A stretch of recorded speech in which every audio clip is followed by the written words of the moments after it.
When we talk about the competent cell, we refer to the ability they have to be transformed. Not all the cells are naturally component.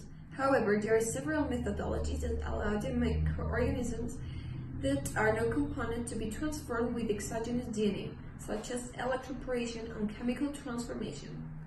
The aim of the practice was to prepare electrocomponents and chemocomponent cells in order to introduce exogenous DNA into the bacteria and calculate the transformation efficiency.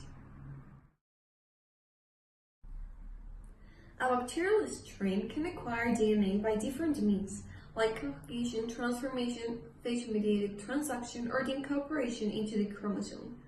Transformation is a process by which certain bacteria, called components, can incorporate exogenous DNA that is free in the extracellular environment. Bacteria can also be transformed with viral DNA, which the process is called transfection. However, this term is also used to the introduction of DNA into eukaryotic cells. There are several methods to perform transfection. Its efficiency depends on the cell type and the method used. They can be divided into physical methods, such as electroporation, bioballistic, or microinjection, and chemical methods, such as calcium phosphate co-precipitation or the use of artificial liposomes. To choose the correct method for DNA transformation, we need to take the following statements into account. First of all, the type of E. coli selected.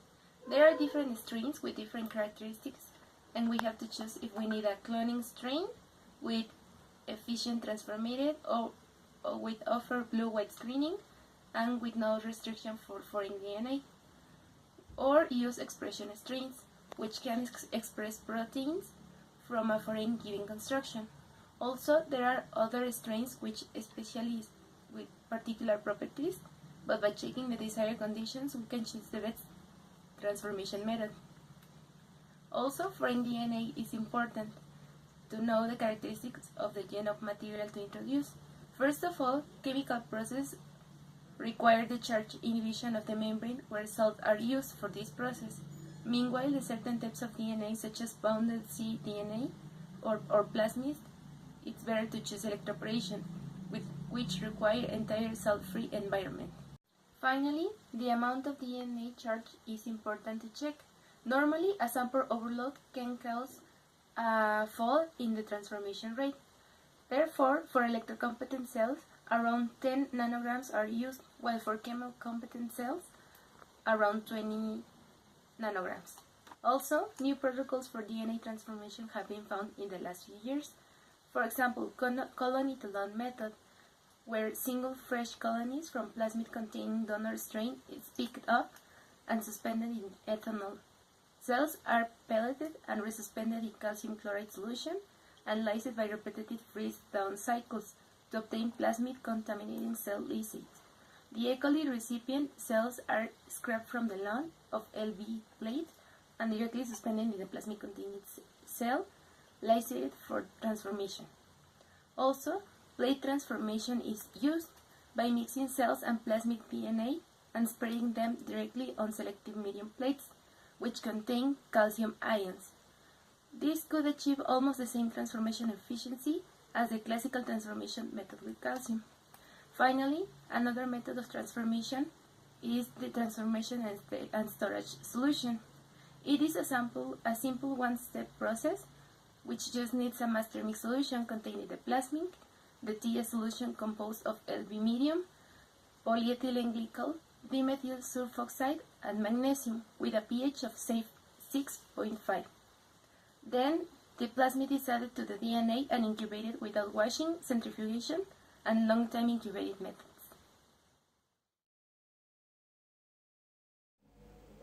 Previously incubate E. coli in LB medium for 1 night at 37 Celsius degrees. After that, incubate 1 colony isolated in a microtube with suck medium.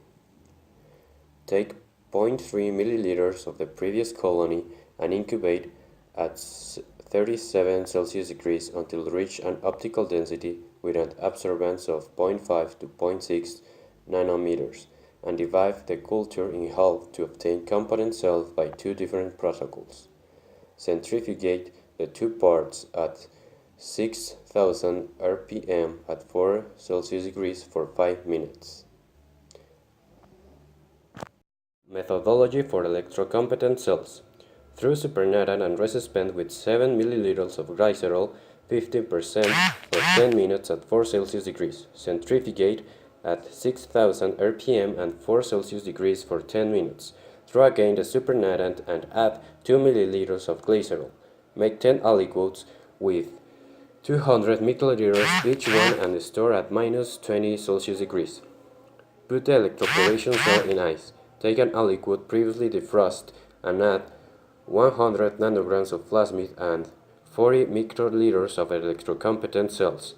Transfer the electroporation cell into the ice and program the electroporator.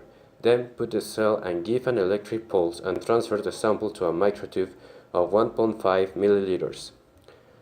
Add 1,400 microliters of soak medium and incubate for 15 minutes at 250 rpm at 37 Celsius degrees and plant in LB medium with ampicillin and incubates 60 to 20 hours at 37 Celsius degrees. Count the colonies and calculate the efficiency. Methodology to chemiocompetent cells. Through supernatant and resuspend with 10 milliliters of calcium chloride, 0.1 millimole for 10 minutes at 4 Celsius degrees. Centrifugate at 6,000 rpm at 4 Celsius degrees for 10 minutes. Throw again the supernatant and add 2 milliliters of calcium chloride with glycerol. Make 10 aliquots with 200 milliliters each one and store at minus 20 Celsius degrees. Program thermoblock at 42 Celsius degrees. Add 100 nanograms of plasmid and 40 milliliters of chemiocompetent cells. Incubate in ice for 10 minutes. Put the sample in the thermoblock for 45 seconds, then in ice for another 5 minutes. Add 1,400 milliliters of soak medium and incubate for 15 minutes at 250 rpm at 37 Celsius degrees. Plant in LB medium with ampicillin and incubate 60 to 20 hours at 37 Celsius degrees. Count the colonies and calculate the efficiency.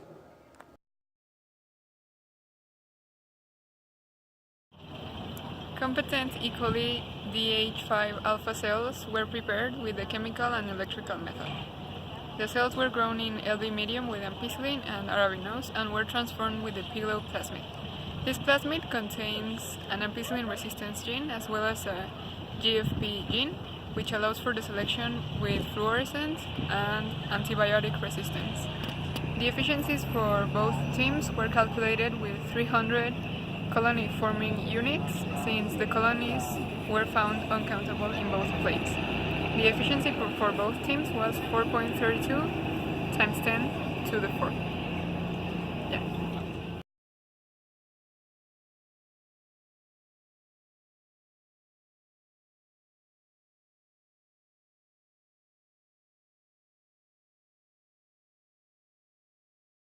Bacterial membrane, as well as DNA, is charged negatively to avoid efficient DNA passage.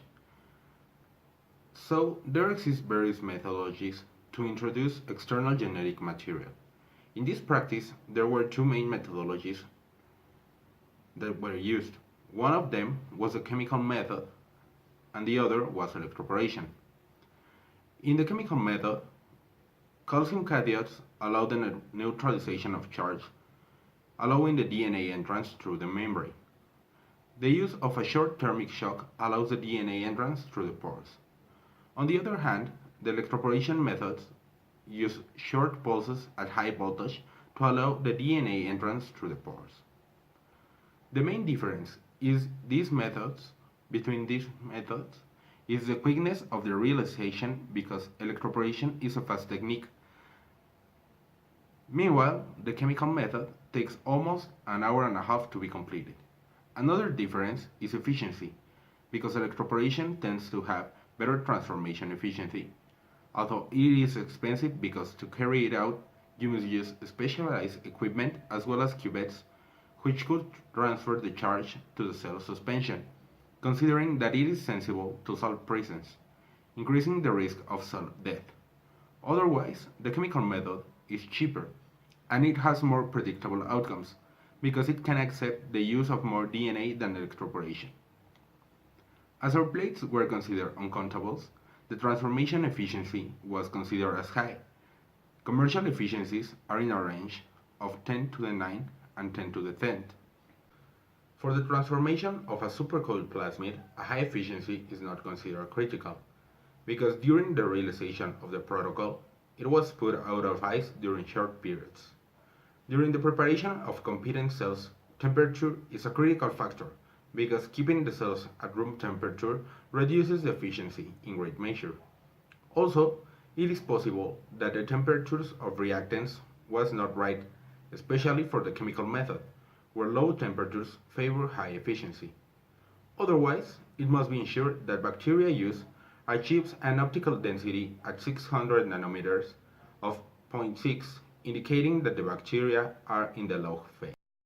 It is possible that one of the factors that affected efficiency during the handling of the cells and that during the implementation of the protocol was placed of the ice for short periods. During the preparation of the competent cells, the temperature is a critical factor, and the maintenance of the cell at room temperature reduces efficiency greatly. It is also possible that low temperatures favor high efficiency.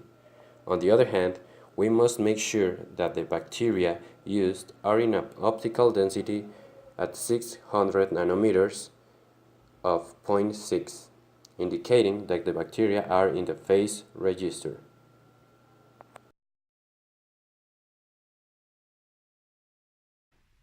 The main difference between the transformation of the chemical and electrocompetent cells is that the chemically competent cells are treated with calcium chloride to facilitate the binding of the plasmid DNA to the competent cell membrane.